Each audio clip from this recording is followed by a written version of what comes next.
Hey, Seth. Hey, Allie. Another great candidate today. We've got Joshua Sales out of Tennessee. He Right. is running for Tennessee's 7th district for Congress.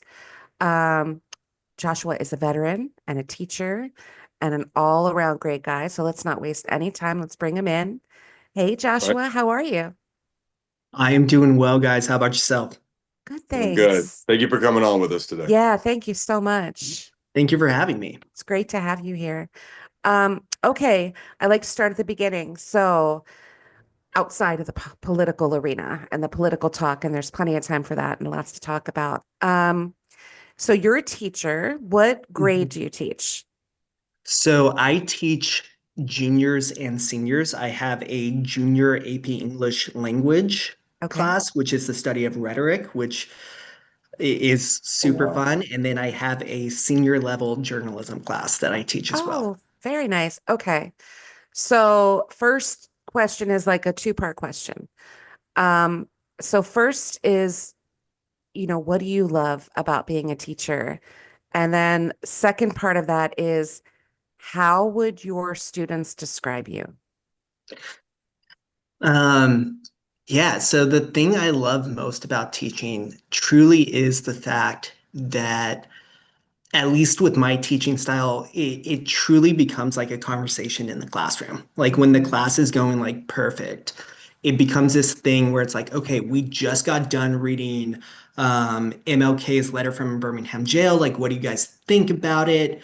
Okay, well, let's dive in. Why do you think that? Why did this Mhm. come across to you this way? And like really diving into like the rhetoric of it and helping the kids understand at an academic level, like, oh, this is why he makes this allusion to St. Paul. This is Mm, why he repeats over and over, like, I may be an extremist in your views, but this is why being an extremist isn't a bad thing. right. Um, as to how the kids would describe me, I think it depends on the point of the year. Okay. That's To be fair. honest, That's fair. at the beginning of the year, by the time I get the juniors, they are typically like for the first time entering into an AP classroom setting. And Hmm. so it's very quickly this thing of like the bar is set. Yeah, And I do not compromise with that because I'm like, hey, we have 8 months to get you ready for this exam. sure. And so, as much as, I try not to teach to the exam itself, it is the idea of like, you do need to be able to analyze rhetoric. You do need to be able to formulate a proper argument. You do need to be able to take multiple sources and synthesize them and develop meaning through them. And for 16-year-olds, for 17-year-olds, like that is in and of itself like a huge task. So they come in and they're very quickly like not happy with the fact that like, no, I'm holding the bar and like that is like Yeah. where we're going. But I think it's a testament of the fact that the journalism class that I teach is an elective and half of the seniors this past year, so they had me the year prior for my English class. Half of the seniors like elected to take that journalism class because they heard I was the one teaching it. Oh, I love And so that. yeah, so they were like, let's get in there. Let's, That we says want to a hang out lot with about Mr. you. Sales So again. that alone answers the second question. If they're signing up for an elective senior year, especially, you must be wonderful. And I just have to say a quick shout out to one of my closest friends, Chuck, a retired English teacher, watches every single episode of this podcast, never fails. So just a quick hi to Chuck. We love our teachers. Okay. Thank you. Sorry. Well, Josh, first of all, I love the open kind of slogan to your campaign. Life ain't fair, but it's not supposed to be rigged. And I love that. That's refreshing. And as a Southern guy to a Southern guy, I appreciate that simple approach that a lot of people need down here, right? And so, obviously, this system is rigged by the billionaires right now. And ever since Citizens United, it's really been an uphill climb for regular people like us to make a real big dent because there's just uncapped spending. And it's just very difficult if you're not willing to play ball to make a real difference. So tell me why you think you're going to be able to cut through this kind of time in our political lives and really make a difference for people in Tennessee. So I think this is why being a teacher like becomes an asset because there's a lot of complex issues that I break down into just easy, understandable, bite-sized pieces that anyone can like deal with that and understand it. I was in Greenbrier in Robertson County, Tennessee, just north of Nashville, like 2 months ago for their Rumble in the Briar. It's a car show. And walking around and just kind of talking with people, introducing myself to the community. And there was a gentleman who had a MAGA hat on. And the people I was with was like, okay, like just get past him. I'm like, I'm not afraid to talk with Republicans. I'm not afraid to talk to someone wearing a MAGA hat. I went up to him and like quickly asked him, like, hey, I am running for Congress. I'm a Democrat, but I have a question for you.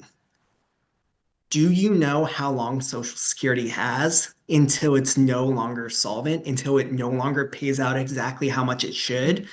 And he was like, well, I know it's sometime soon. And I was like, according to the Department of Treasury, we've got until 2033, 7 years. And at that time, it becomes insolvent and those who will then be retiring will only receive about 83% of what they are entitled to. Right. And he's just like, well, that's not right. And I was like, I don't think it's right either. I'm running on 12 bills. The very first one is the Mustard Seed Act. It solves this issue because there's two simple things we need to do. One, there is a level of income that if you make over this, you do not get charged a single penny over that for Social Security, right? It is set at $184,500. So if you're making $185,000, that last 500 does not get taxed for Social Security. If you're making $250,000, roughly 65,000 of that does not get Mhm. taxed for Social Security. It's called the Social Security income cap. My bill gets rid of that. Hmm. It says everyone should pay the same percentage. Yep. The second thing it does is it addresses the fact that if you receive your income through capital gains, that is not taxed for Social Security. You could literally be not working a single day of the year and have invested into the stock market and receive everything through capital gains and not pay a single penny into the Social Security program. Hmm. My bill also overturns that. Love that. Those two things allow Social Security to be solvent for the next 100 years and actually lets us start lowering the retirement age.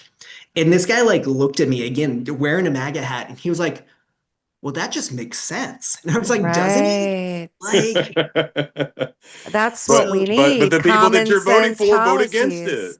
Yeah. yeah. And so like, I especially like that's such a like pertinent thing considering like Mike Johnson was just caught on hot tape. Like, Saw it. yeah, right? Saying that we are going to have to cut spending for Medicaid, Hmm. Medicare, and Social Security. And so it's Starting like, next year, by the yeah, way. so it's very clearly like I can look at any Republican, and mind you, this guy was like late 50s, where he's going to be hitting that Hmm. retirement age Mhm. exactly when this would trigger. Yep. And it's like, you have a choice. Hmm. You can vote for Matt Van Epps, who is the Republican candidate, who is going to be in lockstep with Mike Johnson and President Trump, or you could vote for the Democrat who is promising you right now, who has a bill ready to go on day one that is going to ensure that your retirement is sacred because that is not a handout. That is what Period. was promised to you. Yeah. Yeah. Yeah. That's great policy. Love that policy.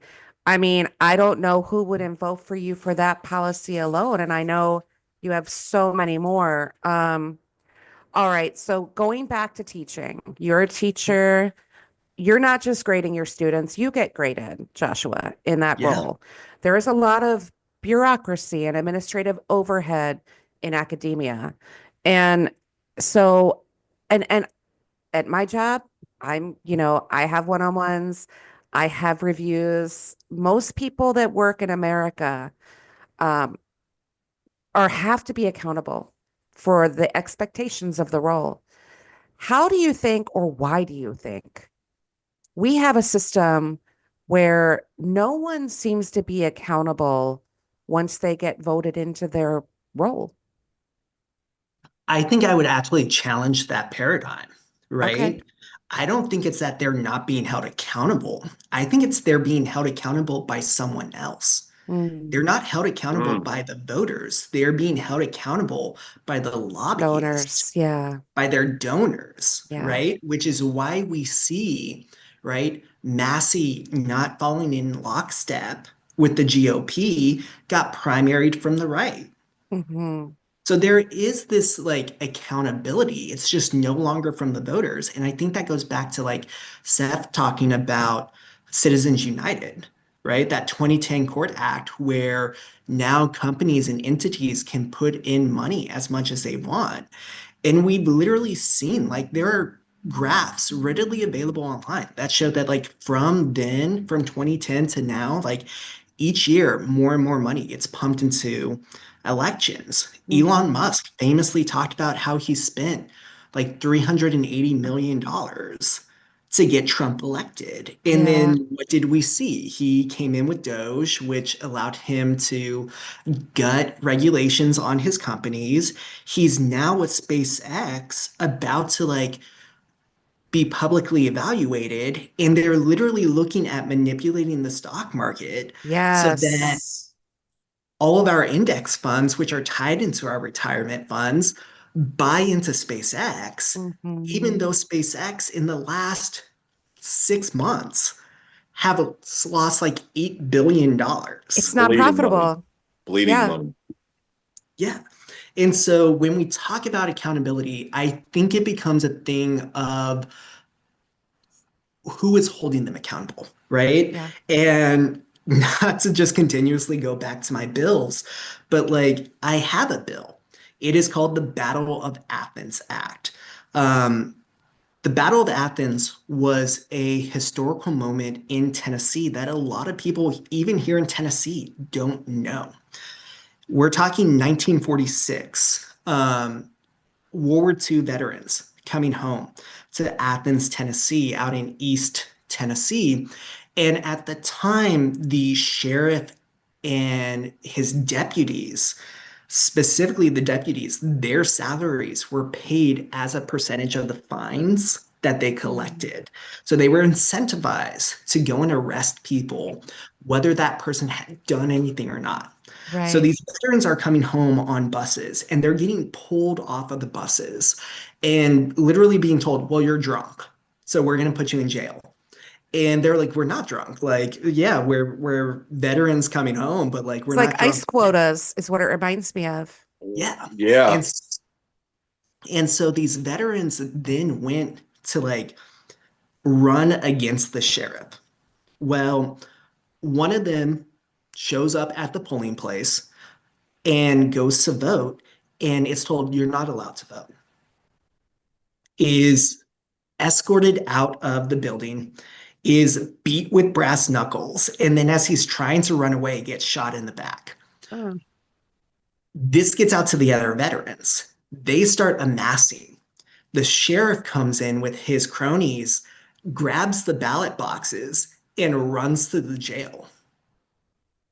The veterans go, we're not having any of this. They actually go to the National Guard armory nearby, get a bunch of rifles, get dynamite, go back to the jail, blow a hole in the wall, and at gunpoint do a citizen's arrest and like take these guys in. And it turns out like, yeah, they were stuffing the ballot boxes in order to stay in power. And so my Hmm. Battle of Athens Act is a campaign finance reform act. Because again, when we have to talk about like, what does it mean to be accountable as a lawmaker today? And the people that you're accountable to are now corporations and these high value donors. You're not accountable to the people. And that Right. is not what a democracy is. By definition, that's a kleptocracy, right? Hmm. Rule by money. And that is not what the founding fathers had in mind when they set up our democracy. That is not what I had in mind when I joined the military to fight and defend and protect our Constitution. That is not what we teach students, what our Hmm. country Mm, is. And mm, so it's just getting to the point where like we need to do something about this. But that's never going to happen if we continue to elect Republicans. And frankly, if we continue to elect these corporate Democrats 100%. who continue to take money from these organizations. Yep. When Tennessee redistricted to dilute the black vote in Memphis and take away their voice and take away the Democratic seat that they were voting in time and time again, one of the things that happened was they also allowed people to jump into the race. So Mm. I went from having no primary, I was the only one running, to now there is a four-way primary in my district. Every single one of those other Democrats running are all corporate Democrats. They are all older. They are all invested into the status quo. Hmm. I actually even got into an argument with one of them last year when he was running for the special election and famously said at a meeting, he went, I don't believe in student loan forgiveness because I was able to pay it off. So you need to Oh, be able to I figure it love out. that argument. We hear that all the time. Yeah. I And was so able like to pay it off when student tuition was 10 times cheaper. Got it, Grandpa. Like, yeah. unbelievable. And that's like I literally pulled up. I was like, so you said you went to this college. When you graduated, this is what the tuition rate was. So no, we can actually look into this and see verifiably that your tuition was equivalent to less than 1 year of tuition Hmm. today. The expected salary at that time was 75% of what it is today. So when Right. tuition has gone up 800% and salary's only gone up 25%, like that's not the same math equation. Hmm. You nailed that. Yeah. And Absolutely. Yeah. when I told him to, right? Because like we got to like to some degree, and like I'm sure like the troll Republican who listens to your stuff is gonna like cherry pick this. But it becomes a thing too as Democrats where it's like, hey, we know that educated voters tend to vote to the left. Yes. And so if we continue to put barriers in the way of people gaining that education as Democrats, we are literally shooting ourselves in the foot. Yep. Couldn't agree So more. yeah, 100%. One of my other bills, the Open Door Act, is a job training bill because it not only addresses college, but it addresses apprenticeships and journeymanships. And Hmm. All part of it, important. yeah, College isn't for everyone, and it shouldn't be, right? I no, mean, we need all of these skills in our collective Yeah. society. Period. Exactly. And I want you to talk about more of these bills because I know you've already gotten to mention a few of them, but what I really love about your campaign is that like you're ready to govern on day one. mhm, Like you're Hmm. coming in with plans, not only plans that will help Tennesseans out, but ones that pay for themselves. And that was Yeah, another yeah, thing where I was just like, I love that because what do Republicans say? How are you gonna pay for that? Even though exactly. they never pay for any of their crap other than taking Social We're still Security paying away and for their Medicare and crap. Medicaid away. They Yeah. never they always talk about that. So if I could give you a couple more bills that you're super excited to talk about, obviously these first 12, and y'all can go to salesforcongress.com and check out all 12 of these platforms. They're all paid for. But I'm going to give you the floor and just a couple more that you're really excited about that you feel like are just going to give you a nice little surge with Democrats and independents in Tennessee. Yeah. And maybe even Republicans based on that story Yeah, you told. facts. Because when you have these conversations, they are common sense policies. And if we don't have to worry about how they're getting paid for, I mean, it's a no-brainer. And so let's even just talk about the fact that the mechanism of these bills being paid for is that they do tax the 1%. Hmm. And what I remind people of, because the other side 100% when they hear that starts screaming socialism, that's wealth redistribution. Right. Yes, it is. However, Hmm. from 1975 into 2025, $80 trillion was transferred from the bottom 90% to the top 1%.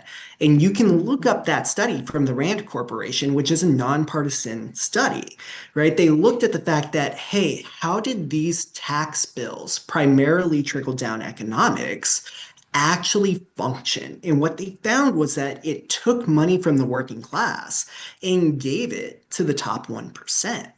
And the things we got to track when that happens is productivity went through the roof, Yeah. wages did not. What we got to track is government spending went up, the debt went up.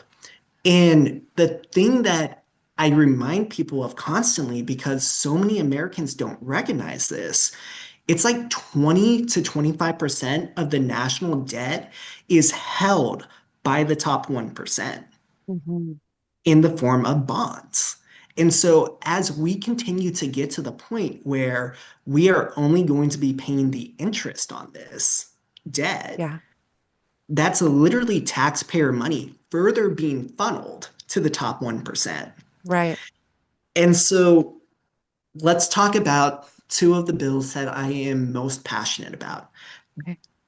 The last one, which is entitled the United States Act. And this is a wealth tax. It's actually a more fierce wealth tax than what Elizabeth Warren has proposed, because frankly, I'm not for playing fair with these billionaires. I'm not. They have cheated the system, they Hell yeah. have abused American workers. And I'm not looking to play nice with them. I'm looking to set things right. And so, what this wealth tax does is within the next 30 years, it is designed to pay off the national debt. And then, once that happens, it becomes a universal basic income to guarantee that this level of wealth inequality, which right now is higher than at any other point in Americans' history, never happens again. Mm. Because if we're not just looking to correct what's going on, if we're not looking to prevent it from happening again, then we're missing the point. Mm. The other bill that I'm really passionate about is my healthcare for all bill. It is a universal healthcare bill. It is a single payer healthcare bill. Here in America, we pay on average $15,000 per capita, meaning that every person pays on average $15,000 for their healthcare each and every year. If we compare that to Germany, 9,000. We compare that to Finland, 8,000. Japan, 7,000. And these countries that already have universal health care have a higher life expectancy than we do here. Yeah. And a So, better not, quality of life. yeah. And so they are paying less for better. And so I think with that in mind, and this is like what I say to people is I ask them like, why is that? Where is that extra $6,000 going to? Because they'll tell you at the hospital, oh, well, we got to pay off that MRI machine. Germany has MRI machines. Mhm. Japan has MRI machines. Yeah. Like, what do you need? No, the reality of it, go back to 2022, health insurance industries paid $170 billion between stock buybacks and dividends to their stockholders. $170 billion. Match that with a study from 2020 that stated 60 to 65,000 Americans die every year from lack of affordable health care. Yeah. And you do the math, and it comes out to about $3 million per life. I'm sorry, but if you were to hand me $3 million and say, oh, but that person over there has to die, Mm. I think my local police would have something to say about that. Hmm. Hmm. I would think so. I would Yeah. hope so. It's a mind-boggling number, right? Because you're just sitting there like people are passing away. People are losing their loved ones. And Mhm. these people are making money hand over fist, and they could have taken just one of those $1 million and probably kept those people alive. And so this is what happens when you allow healthcare to be for profit. And Yeah, almost no other civilized country does that anymore. It's insane. it I is. am, I was born in 1991. I'm 35 years old. And at that rate, 2 million Americans have died since the day I was born from lack of affordable health care. And to me, that is outrageous. That is, right? I think about the fact, and I say this as a veteran, as someone who literally signed up post 9/11 because I wanted to contribute to achieving justice for the American people. 60,000 is 20 times the amount of people who died on 9/11. Yeah. And Yep. yet we don't bat an eye. When you when you get sworn in into the military, you swear to defend the Constitution against enemies, both foreign and domestic. And in my personal opinion, when I'm hearing that 2 million Americans have died since I was born because healthcare industry, that primarily the health insurance, like let's be right, there's no doctor, there's no nurse out there who's doing this. Yeah. They're Sure. just doing their job.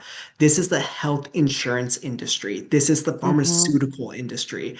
This is all of that, right? Big pharma literally just for them to turn a profit, for them to be able to buy another yacht. And like, Right. I say that specifically because the big, beautiful bill literally gave them a tax break on buying On yachts. I yachts. know. Yeah. Sick. Sick. Sick. Sick. And so, Sick. like, it ties right back into the thing of like, they're literally killing us while making money, using that money to buy things we couldn't even dream of having. Hmm. And then our government gives them a tax break on it. Yeah. Like that It's is not maddening. how government it is. And Hmm. so like that's the type of stuff that I'm running on, right? Love it. This stuff where it's like you cannot dispute these facts. Like we could Absolutely. have a discussion of should the healthcare industry be allowed to make money or should they be nonprofit? Like we could have that ethical Hmm. conversation. But to me, like if that's the conversation you want to have, like don't dare tell me you're a Christian. Yeah. Hmm. And So, that is hand in hand what they're doing, right? This Christian nationalism is paired so much with capitalism and with late stage capitalism that we are in today, where we know that these things are killing people mhm. just so that Elon Musk can become the first trillionaire in history. Absolutely. And he's very close to getting there. Um, all right. Before we wrap things up, Joshua, I want to say number one, your policies are so well thought out. I mean, not just like this is what they solve, but this is how we got here. And this is how they work. It's unusual to hear policies this sort of, I know it's sad to say that, but policies usually are like wish lists and they're not necessarily fleshed out in the way that you have yours. And it's really refreshing. Um, Well, and if you'll let me for a minute, like sure. we can even talk the downstream of this bill, because that is something that I've been talking to even local county mayors about, right? If my healthcare bill, the median household in America, those who, right, the median household income is $85,000 in America. They Hmm. would pay approximately $50 a month for all their healthcare needs. Wow. That is premium deductible copay. That is doctor's visits. That is specialist. That is dental. That is vision. That is mental health included. Hmm. So $600 a month, or excuse me, $600 a year. Right. They would then save on average $10,000 compared to what they're currently spending. Okay, Yep. well, so instead of that $10,000 going to the profit of a health insurance company, which then goes to the CEOs and the shareholders, and then goes into a bank account in Sweden, and we never see it again, right? This wealth Yeah. Yeah, extract, yeah, it True. stays local. And so, what this translates into is when it's spent at the local level instead, that produces more jobs, that Hmm. allows these local businesses to start investing in themselves. And it keeps getting better, right? Because when it's spent locally, sales tax, which in Tennessee is one of the highest in the nation, yep. Same in Hmm. Alabama. Yeah, and literally the state of Tennessee would be looking at an additional $4 billion in sales tax revenue. This is what I call large government for small government, Right. right? This idea of no small county is ever going to be able to stand up and fight the giant that is big pharma. No small county government is ever going to be able to stand up and fight the health insurance industry. They Hmm. can't. They it's impossible for them to do this. But at the federal level, we have this power. And what it does for my home county of Cheatham County, we'd be talking an additional $5 million in sales tax revenue. That's literally giving the teachers a raise. That's literally Yeah. buying the snow plows that we need Yeah. more and more during these winter storms that we're getting. That is burying electrical lines that keep going down in thunderstorms in the summer where people are dying because they're on a home ventilator and then go days without power. So it's literally this thing again, like it's this idea of big government for small government, Hmm. allowing the federal government to do its job so that the local small government has more power, more resources, and can do what they want to do with it. Love yeah. it. And I love Love that, it. man, because like keeping money within the local economy is how we grow our national economy. When we keep Yep. this money in house, and like you said, if it's going to Sweden, we never see that thing again. Mhm. But we keep it down home, we keep it here with us, and that's going to do wonders for our GDP and our economy. So I love that. We want to do our call to action. We want to make sure that we get everybody to your website, get everybody to, links for what you need, whether you need volunteers, whether you need donations, things like that. You don't take corporate PAC money. So tell everybody where what you need first, and then where they can go to help you out. Number one thing I need right now is, in fact, donations. I jokingly tell people I have done so much on a shoestring budget. I'm Hmm. transparent with it. I've raised just north of $3,000, Yeah. which for a congressional campaign, for me to be on multiple podcasts, for me to be doing multiple town halls, for me to be doing all the stuff that I'm doing, people are like, how?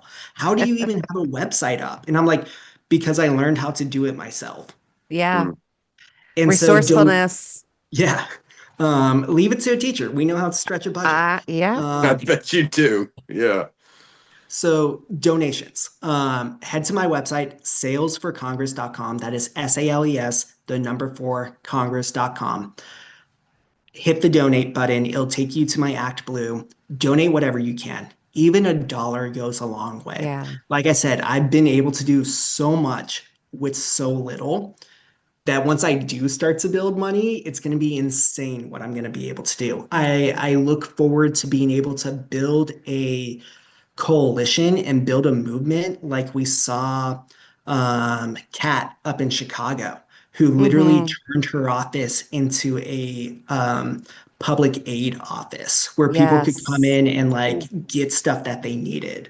That's the same type of stuff I want to be doing down here because I also believe that my job as a representative is to serve the people. Sure. So donations are number one. While you're on my website, you can go to my social medias, start following them. Even if you can't donate money, just sharing my social media, Yeah. sharing the things I'm Yeah, it talking goes a about long way.